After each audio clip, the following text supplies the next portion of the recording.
ನಮಸ್ತೆ ಆತ್ಮೇರೆ, ನಿಮ್ಮೆಲ್ಲರ ಹಿತೈಷಿ ಆಧ್ಯಾತ್ಮಿಕ ಚಿಂತಕ ಶಿಕ್ಷಕ ಚಿತ್ತಚೇತನ ಬ್ರಹ್ಮ. ಇಂದಿನ ವಿಷಯ ಕೊಳ್ಳೆ ಹೊಡೆದ ಮೇಲೆ ಊರು ಬಾಕ್ಲಾಕ. ಸಾಕಷ್ಟು ಜನ ಮಾಡುವಂತ ಅಂತಿಮ ಘಟ್ಟ ಇದು. ಅಂದ್ರೆ ಕೊಳ್ಳೆ ಹೊಡೆದ ಮೇಲೆ ಊರು ಬಾಕ್ಲಾಕಿದ್ರು. ಈಗೆಲ್ಲ ದೋಚ್ಕೊಂಡು ಹೋಗ್ಬಿಟ್ಟವ್ರೆ.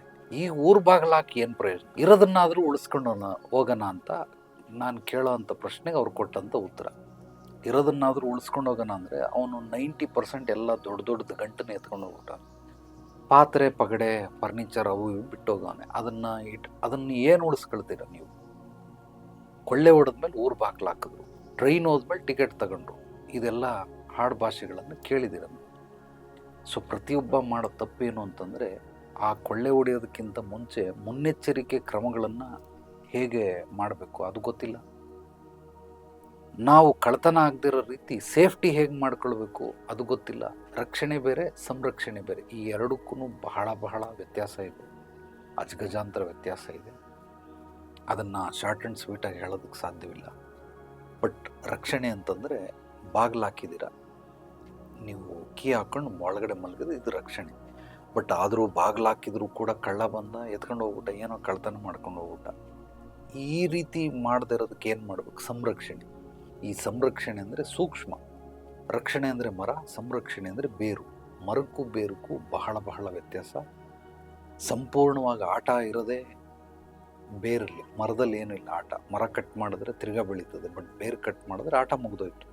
ಅದಕ್ಕೆ ಸಂರಕ್ಷಣೆ ಏನು, ರಕ್ಷಣೆ ಏನು, ಇದು ಎರಡಕ್ಕೂ ವ್ಯತ್ಯಾಸ ತಿಳ್ಕೊಳ್ಳಿ.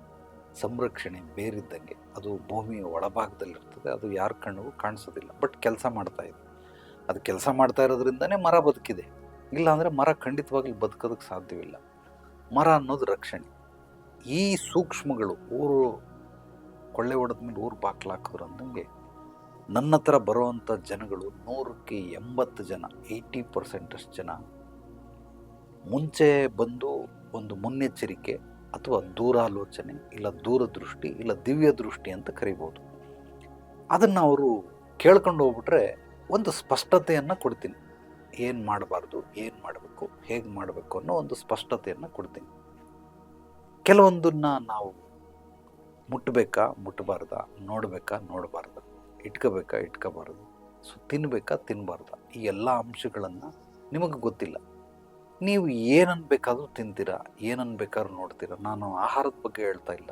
ಯಾವುದೇ ಒಂದು, ಇವಾಗ ಕಾರ್ ತಗೊಳ್ಬೇಕಾ ತಗೊಳ್ಬಾರ್ದು, ಸೈಟ್ ತಗೊಳ್ಬೇಕಾ ತಗೊಳ್ಬಾರ್ದು, ಜಮೀನು ತಗೊಳ್ಬೇಕಾ ತಗೊಳ್ಬಾರ್ದ, ಮದುವೆ ಮದುವೆ ಆಗಬೇಕಾ ಆಗಬಾರ್ದ, ಈ ಹುಡುಗಿ ಆಗಬೇಕಾ ಆಗಬಾರ್ದ, ಯಾವ ಹುಡುಗಿನ ಆಗಬೇಕು, ಹೇಗೆ ಆಯ್ಕೆ ಮಾಡ್ಕೊಳ್ಳೋದು, ಇದನ್ನೆಲ್ಲವನ್ನು ತಿಳ್ಕೊಳ್ಳೋ ಅಂಥ ವಿಧಾನಗಳಿದೆಯಲ್ಲ, ಇದು ಬಹಳ ಬಹಳ ನಿಮ್ಮ ಜೀವನವನ್ನು ಅನುಕೂಲ ಮಾಡಿಕೊಡುತ್ತೆ, ರೂಪಿಸುತ್ತೆ.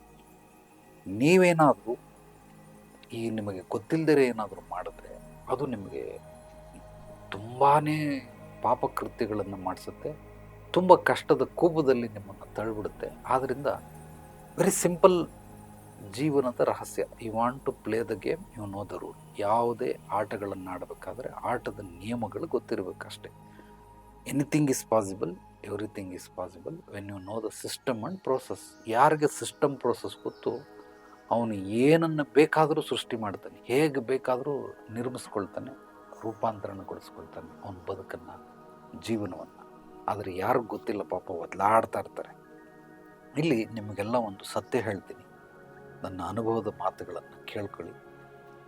ನಾನು ಕಾರ್ ಓಡಿಸ್ತೀನಿ, ಅತ್ಯದ್ಭುತವಾಗಿ ಬೈಕ್ ಓಡಿಸ್ತೀನಿ, ತುಂಬ ಚೆನ್ನಾಗಿ ಓಡಿಸ್ತೀನಿ, ಎಕ್ಸ್ಪರ್ಟ್ ಸ್ಪೆಷಲಿಸ್ಟ್. ಆದರೆ ಆ ಕಾರನ್ನು ರಿಪೇರಿ ಮಾಡೋದಕ್ಕೆ ಬರೋದಿಲ್ಲ, ನಾನು ಓಡಿಸ್ಬಹುದಷ್ಟೆ. ಅದೇ ರೀತಿ ಜೀವನವೂ ಒಂದು ಕಾರ್ ಇದ್ದಂಗೆ, ಒಂದು ಬೈಕ್ ಇದ್ದಂಗೆ. ಅದನ್ನು ನೀವು ಓಡಿಸ್ಬೋದೇ ಹೊರತು ರಿಪೇರಿ ಮಾಡೋದಕ್ಕೆ ಸಾಧ್ಯವಿಲ್ಲ. ಯಾರು ರಿಪೇರಿ ಮಾಡ್ತಾರೆ? ಉದಾಹರಣೆಗೆ ನಾನೇ ಮೆಕ್ಯಾನಿಕ್ಕು, ನನ್ನ ಆಫೀಸೇ garage. I am a life mechanic, I am a mind mechanic. ನಿಮ್ಮ ಅಂಥದ್ದೇ ಸಮಸ್ಯೆಗಳಿದ್ದರೆ ಅದನ್ನು ಬಂದು ಇಲ್ಲಿ ಮುಕ್ತವಾಗಿ ಹೇಳ್ಕೊಂಡ್ರೆ ಆ ಸಮಸ್ಯೆಗೆ ಪರಿಹಾರಗಳನ್ನು ಕೊಡ್ಬೋದು. ಜೀವನ ಅನ್ನೋ ಗಾಡಿಯನ್ನು ರೆಡಿ ಮಾಡುವಂಥ, ಕೆಟ್ಟೋಗಿದರೆ ರೆಡಿ ಮಾಡಿಕೊಡ್ತೀನಿ, ನಿಮಗೆ ಸರ್ವಿಸ್ ಬೇಕಾದರೆ ಸರ್ವಿಸ್ ಮಾಡಿಕೊಡ್ತೀನಿ, ಅದಕ್ಕೆ ಡೆಕೋರೇಷನ್ ಕೂಡ ಮಾಡ್ಕೊಡ್ತೀನಿ. ಅಂದರೆ ಅದಕ್ಕೆ ಅಲಂಕಾರವನ್ನು ಮಾಡಬೇಕು. ಜೀವನ ಅನ್ನೋದು ಸಾಮಾನ್ಯವಾಗಿರೋದಕ್ಕಿಂತ ವಿಶೇಷವಾದ ಅಲಂಕಾರ ಮಾಡಿದ್ರೆ ಅದ್ಭುತವಾಗಿ ನಿಮ್ಮ ಜೀವನ ರೂಪುಗೊಳ್ತದೆ. ಆದ್ದರಿಂದ ಇದನ್ನು ಮನುಷ್ಯನಿಗೆ ಗೊತ್ತಿಲ್ಲ. ಉದಾಹರಣೆಗೆ ಒಂದು 5 ಕಿಲೋಮೀಟ್ರು ಗಾಡಿ ಬಂದ್ರಿ, ನಿಂತೋಯ್ತು, ಗಾಡೀಲಿ ಪೆಟ್ರೋಲ್ ಇದೆ, ಬಟ್ ಗಾಡಿ ಸ್ಟಾರ್ಟ್ ಆಗ್ತಾಯಿಲ್ಲ. ವಾಪಸ್ 5 ಕಿಲೋಮೀಟ್ರ್ ಹೋಗ್ಬೇಕು, ಇಲ್ಲ 5 ಕಿಲೋಮೀಟ್ರ್ ಮುಂದಲೂರಿಗೆ ಹೋಗ್ಬೇಕು. ಈಗ ಗಾಡಿ ಕೆಟ್ಟೋಗಿದೆ, ಏನು ಮಾಡ್ತೀರಾ ನೀವು? ನಿಮಗೆ ಗಾಡಿ ಮಾತ್ರ ಓಡ್ಸೋಕ್ಕೆ ಗೊತ್ತು, ತಳ್ಕೊಂಡು ಹಿಂದೆ ಹೋಗ್ಬೇಕು, ಇಲ್ಲ ತಳ್ಕೊಂಡು ಮುಂದೆ ಹೋಗ್ಬೇಕು, ಇಲ್ಲ ಮೆಕ್ಯಾನಿಕನ್ನೇ ಇಲ್ಲಿ ಕರ್ಕೊಂಬರ್ಬೇಕು. ಯಾರಿಗಾದ್ರೂ ಫೋನ್ ಮಾಡೋ ಅಥವಾ ಅವನಿಗೆ ಕರೆಸಿದ್ರೆ ಮೆಕ್ಯಾನಿಕ್ಕು ಏನಾಗಿದೆ ಅಂತ ನೋಡಿ ಸ್ಪಾಟಲ್ಲೇ ಬೇಕಾದ್ರೆ ರೆಡಿ ಸ್ಟಾರ್ಟ್ ಮಾಡಿಕೊಡ್ತಾನೆ, ಇಲ್ಲ ಗ್ಯಾರೇಜಿಗೆ ತೊಗೊಂಡೋಗಾದರೂ ಸ್ಟಾರ್ಟ್ ಮಾಡಿಕೊಡ್ತಾನೆ. ನಿಮ್ಮ ಕೈಯಲ್ಲಿ ಆಗದೆ ಇರೋದನ್ನ ಅವನು ಹೇಗೆ ಸ್ಟಾರ್ಟ್ ಮಾಡ್ದ, ಯಾಕೆ ಮಾಡ್ದ? ವೆರಿ ಸಿಂಪಲ್, ಅವನ ಕೆಲಸನೇ ಅದು ರಿಪೇರಿ ಮಾಡೋದು. ನಿಮಗೆ ಗೊತ್ತಿಲ್ಲದೆ ಇರೋವಂಥ ವಿಷಯಗಳು ಅವನಿಗೆ ಗೊತ್ತಿರ್ತದೆ. ಪೆಟ್ರೋಲ್ ಇದ್ದರೂ ಸ್ಟಾರ್ಟ್ ಆಗ್ತಾ ಇಲ್ಲ ಅಂದರೆ ಪ್ಲಗ್ ಬಿಚ್ಚಿ ನೋಡ್ತಾರೆ, ವೈರಿಂಗ್ ಎಲ್ಲೋ ಕಟ್ಟಾಗಿರ್ತದೆ. ನಾನೊಬ್ಬ ಮೆಕ್ಯಾನಿಕ್ ಗ್ಯಾರೇಜು ಒಂದು ಗಾಡಿ ಅವನು ಏನು ಇಂಜನ್ನು ಬಿಚ್ಚಿಬಿಟ್ಟು ಎಲ್ಲ ನೋಡ್ಬಿಟ್ಟು ಎಲ್ಲ ಕರೆಕ್ಟಾಗಿದೆ, ಬಟ್ ಗಾಡಿ ಸ್ಟಾರ್ಟ್ ಆಗ್ತಾಯಿಲ್ಲ. ಕೊನೆಗೆ ಅವ್ರ ಗುರುಗಳನ್ನು ಕರೆದ, ಅವ್ನು ಬಂದು ನೋಡ್ದ, ಸೈಲೆನ್ಸರ್ ಚೇಂಜ್ ಮಾಡುವಂಥ, ಸೈಲೆನ್ಸರ್ ಹಾಕ್ಬಿಟ್ಟು ಬೇರೆ ಸೈಲೆನ್ಸರ್ ಹಾಕ್ತಾ ಅಷ್ಟು ಗಾಡಿ ಸ್ಟಾರ್ಟ್ ಆಗೋಯ್ತು. ಅದರ ಅರ್ಥ ಏನು ಅಂದರೆ ಸೈಲೆನ್ಸರ್ ಒಳಗಡೆ ಎಲ್ಲ ವೇಸ್ಟ್ ತುರುಕ್ಬಿಟ್ಟವ್ರೆ, ಅದು ಗಾಡಿ ಸ್ಟಾರ್ಟ್ ಆಗ್ತಾಯಿಲ್ಲ. ಗಾಡೀಲಿ ಏನೂ ಪ್ರಾಬ್ಲಮ್ ಇಲ್ಲ, ಆದರೆ ಅವನ್ನೆಲ್ಲ ಬಿಚ್ಚಿಬಿಟ್ಟು ಒಂದು ಸಲ ಮಾಡೋನು, ಆದರೂ ಸ್ಟಾರ್ಟ್ ಆಗ್ತಾಯಿಲ್ಲ. ಆ ಥರ ಪ್ರತಿಯೊಂದು ಸಮಸ್ಯೆಗಳಿಗೂ ಪರಿಹಾರ ಇದ್ದೇ ಇರುತ್ತೆ. ಆ ಪರಿಹಾರಗಳು ಯಾರಿಗೆ ಗೋಚರವಾಗ್ತವೆ ಅಂದರೆ ವೃತ್ತಿಪರ ವ್ಯಕ್ತಿಗಳಿಗೆ ಗೋಚರವಾಗುತ್ತೆ. ಅದಕ್ಕೆ ಬೇರೆ ಬೇರೆಯವ್ರದ್ದೆಲ್ಲ ಒಂದೊಂದು ವೃತ್ತಿ. ನನ್ನ ವೃತ್ತಿ ಏನು ಅಂತಂದರೆ I am A mind mechanic, I am A life mechanic. ಜೀವನ ಅನ್ನೋ ಗಾಡಿಯನ್ನು ರಿಪೇರಿ ಮಾಡೋದನ್ನು ಅದ್ಭುತವಾಗಿ ನನ್ನ ಗುರುಗಳು ಕಲಿಸ್ಕೊಟ್ಟಿದ್ದಾರೆ. 108 ವಿದ್ಯೆಗಳು, ಅದಲ್ಲದಿರೋ 365 ಕೋರ್ಸ್ಗಳನ್ನು ಮಾಡಿರೋ ಒಂದು ಅನುಭವ. ಈ ಜೀವನ ಅನ್ನೋ ಗಾಡಿ ರಿಪೇರಿ ಆದರೆ ಹೇಗೆ ರೆಡಿ ಮಾಡಬೇಕು ಅಂತ ನಿಮಗಿಂತ ಅದ್ಭುತವಾಗಿ ನನಗೆ ಗೊತ್ತಿರೋದ್ರಿಂದ ಕೆಲವೊಂದು ಸ್ಥೂಲ ವಿದ್ಯೆ, ಸೂಕ್ಷ್ಮ ವಿದ್ಯೆಗಳಿಂದ ಅದಕ್ಕೆ ಪರಿಹಾರಗಳು ಖಂಡಿತವಾಗಲೂ ಇದ್ದೇ ಇದೆ. ನಿಮ್ಮ ಹಿನ್ನೆಲೆ ಪೂರ್ವಾಪರಗಳನ್ನೆಲ್ಲ ತಿಳ್ಕೊಂಡು ಆ ನಂತರ ನಿಧಾನವಾಗಿ ನಾವು ಒಂದು ಸಮಸ್ಯೆಯಿಂದ ಹೊರಗೆ ಬರೋದಕ್ಕೆ ಏನೇನೆಲ್ಲ ಕ್ರಿಯೆಗಳನ್ನು ಮಾಡಬೇಕು, ಕೆಲವೊಂದು ಯೋಗ ಕ್ರಿಯೆ, ಕೆಲವೊಂದು ಧ್ಯಾನ ಕ್ರಿಯೆ, ಕೆಲವೊಂದು ಶುದ್ಧೀಕರಣಗಳಿದ್ದಾವೆ. ಇದನ್ನೆಲ್ಲ ಮಾಡ್ತಾ ಹೋದರೆ ನಿಮ್ಮ ಆ ಸಮಸ್ಯೆಗಳಿಂದ, ಕಷ್ಟಗಳಿಂದ, ತೊಂದರೆಗಳಿಂದ ನಿಧಾನವಾಗಿ ಹಂತವಾಗಿ ಮೇಲೆ ಬರ್ತೀರ. ಅದು ಎಂಥದ್ದೇ ಆದರೂ ಕೂಡ ಅದನ್ನೆಲ್ಲದಕ್ಕೂ ಕೂಡ ಪರಿಹಾರ ಉಂಟು.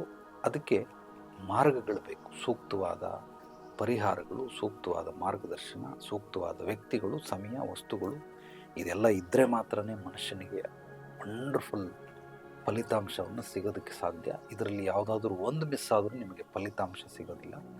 ಅದು ನೇರವಾಗಿ ಬಂದಾಗ ನಿಮ್ಮ ಹಿನ್ನೆಲೆ ಪೂರ್ವಾಪರಗಳನ್ನು ತಿಳ್ಕೊಂಡ ಮೇಲೆ ಮೊದಲು ಸಮಸ್ಯೆಗೆ ಮೂಲವನ್ನು ಹುಡುಕಬೇಕು, ಆಮೇಲೆ ಪರಿಹಾರಗಳು ಸಿಗ್ತವೆ. ಮೂಲ ಹುಡುಕ್ದೇನೆ ಪರಿಹಾರ ಸಿಗೋದಕ್ಕೆ ಸಾಧ್ಯವಿಲ್ಲ. ಆದ್ದರಿಂದ ಯಾರಿಗೆ ಏನಾದರೂ ಸಮಸ್ಯೆಗಳಿದ್ದರೆ ನೇರವಾಗಿ ಬಂದು ಭೇಟಿ ಮಾಡಿ. ಐ ನೀಡ್ ಅಪಾಯಿಂಟ್ಮೆಂಟ್ ಅಂತೇಳಿ ನನ್ನ ವಾಟ್ಸಪ್ ನಂಬರ್ಗೆ ಒಂದು ಮೆಸೇಜ್ ಕಳಿಸಿ, ನಾನು ನಿಮಗೆ ಡೀಟೇಲನ್ನು ಕಳಿಸ್ತೀನಿ. ಯಾವುದೇ ಥರ ಸಮಸ್ಯೆಗಳಿದ್ದರೂ ಸುಬೋಧಿನಿ ಆಧ್ಯಾತ್ಮಿಕ ಪರಿಹಾರ ಕೇಂದ್ರದಲ್ಲಿ ನಿಮಗೆ ಖಂಡಿತವಾಗಲೂ ಪರಿಹಾರ, ಮಾರ್ಗದರ್ಶನ ಎರಡೂ ಸಿಗುತ್ತೆ. ನಮ್ಮ ಚಾನಲನ್ನು ಮೊದಲನೇ ಬಾರಿ ಭೇಟಿ ನೀಡಿದರೆ ಸಬ್ಸ್ಕ್ರೈಬ್ ಮಾಡಿ, ಲೈಕ್ ಮಾಡಿ, ಕಾಮೆಂಟ್ ಮಾಡಿ. ನಿಮ್ಮ ಅನಿಸಿಕೆ, ಅಭಿಪ್ರಾಯಗಳನ್ನು ನನ್ನ ವಾಟ್ಸಪ್ ನಂಬರ್ಗೆ ವಾಯ್ಸ್ ಮೆಸೇಜ್ ಕೂಡ ಕಳಿಸ್ಬೋದು. ಈ ವಿಡಿಯೋವನ್ನು ನಿಮ್ಮೆಲ್ಲ ಸ್ನೇಹಿತರಿಗೆ, ಆತ್ಮೀಯರಿಗೆ ಶೇರ್ ಮಾಡಿ. ಜ್ಞಾನ ಹಂಚೋದ್ರಿಂದ ಬೆಳೆಯುತ್ತೆ. ಎಲ್ರಿಗೂ ಒಳ್ಳೆಯದಾಗಲಿ. ನಾಳೆ ಮತ್ತೆ ಭೇಟಿಯಾಗೋಣ ಮತ್ತಷ್ಟು ಸತ್ವಭರಿತ ವಿಚಾರಗಳೊಂದಿಗೆ. ಎಲ್ಲರೊಳಗಡೆಗಿರುವ ಭಗವಂತನಿಗೆ ನನ್ನ ಭಕ್ತಿಪೂರ್ವ ಪ್ರಣಾಮಗಳು. ಸರ್ವೇ ಜನ ಸುಖಿನೋ ಭವಂತು. ಶುಭರಾತ್ರಿ.